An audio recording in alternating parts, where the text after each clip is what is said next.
سیدنا حضرت عمر فاروق رضی اللہ تعالیٰ عنہ کا نام عمر اور لقب فاروق ہے۔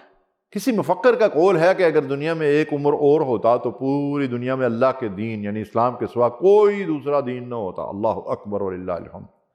8ویں پشت میں آپ کا شجرہ نسب رسول اللہ صلی اللہ علیہ وسلم سے جا ملتا ہے۔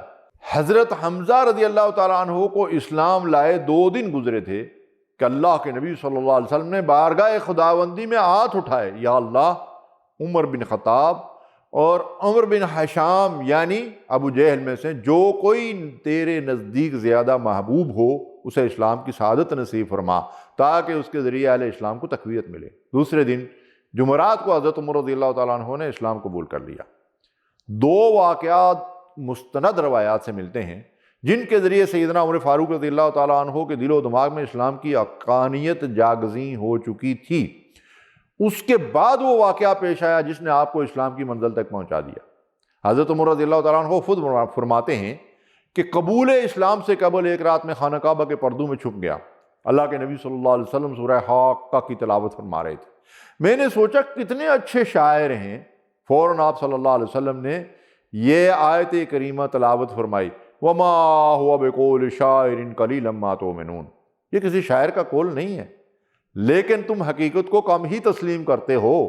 میں نے سوچا کہ یہ کاہن ہیں جنہیں میرے دل کی بات معلوم ہو گئی۔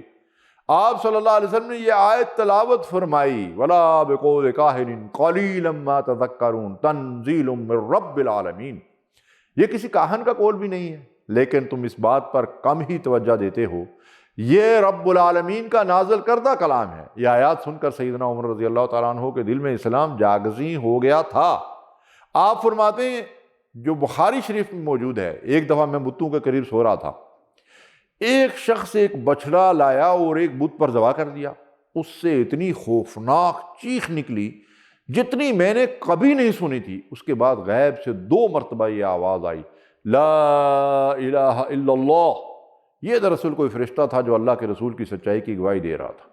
سیدنا عمر فاروق رضی اللہ تعالیٰ عنہ نے تلوار سونتی اور ارادہ کیا کہ جس شخص کی وجہ سے معاشرے میں اس قدر انتشار اور اختلاف پیدا ہوا اس کا خاتمہ ہی کر دیا جائے۔ راستے میں نعیم بن عبداللہ عدوی سے ملاقات ہوئی۔ انہوں نے آپ کے تیور دیکھ کر پوچھا کہاں جا رہے ہو؟ آپ نے اپنا ارادہ بیان کیا۔ انہوں نے کہا پہلے اپنے بین اور بینوئی کی خبر لو، وہ بھی تو مسلمان ہو چکے ہیں۔ سیدنا عمر رضی اللہ تعالیٰ عنہ نے اپنا رخ بین کے گھر کی طرف کر دیا۔ جب گھر کے قریب پہنچے تو اندر سے قرآن مجید کی تلاوت کی آواز آ رہی تھی۔ آپ نے بینوئی کی پٹائی کی اور بہن کو بھی لہو لہان کر دیا۔ خون میں لت پت بہن کہتی ہیں عمر جو مرضی کر لو، میں گواہی دیتی ہوں کہ اللہ کے سوا کوئی معبود نہیں اور محمد صلی اللہ علیہ وسلم اللہ کے رسول ہے۔ یہ استقامت دیکھ کر آپ حیران رہ گئے۔ کہا وہ کلام مجھے بھی دو، میں بھی دیکھوں کیا ہے۔ بہن نے کہا تم ناپاک ہو، مشرک ہو، پہلے غسل کرو۔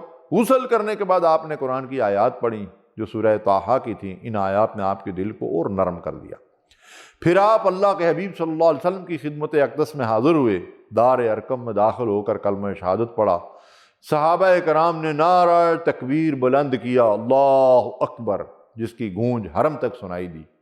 مشرکین میں کوہرام مچ گیا۔ حضرت عمر رضی اللہ تعالیٰ عنہ سے پوچھا گیا آپ کو فاروق کیوں کہا جاتا ہے؟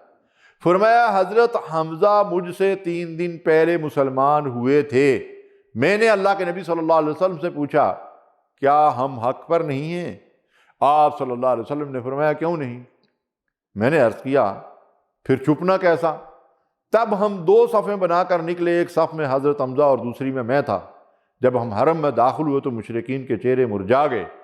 اسی دن نبی صلی اللہ علیہ وسلم نے مجھے فاروق کا لقب دیا۔ حضرت عبداللہ بن مسعود رضی اللہ تعالیٰ عنہ فرماتے ہیں حضرت عمر کے اسلام قبول کرنے کے بعد ہم خانہ کعبہ میں نماز پڑھنے پر قادر ہو گئے۔ حضرت صہیب رومی رضی اللہ تعالیٰ عنہ فرماتے ہیں حضرت عمر مسلمان ہوئے تو اسلام پردے سے باہر آ گیا۔ یا اللہ، مصیبت کی ان گھڑیوں میں اور ان مشکلات میں اس امت میں پھر کوئی عمر اور پھر کوئی صلاح الدین ایوبی پیدا فرما جو اس امت کو غلامی اور ظلم سے نجات دلائے۔ آمین یا رب العالمین۔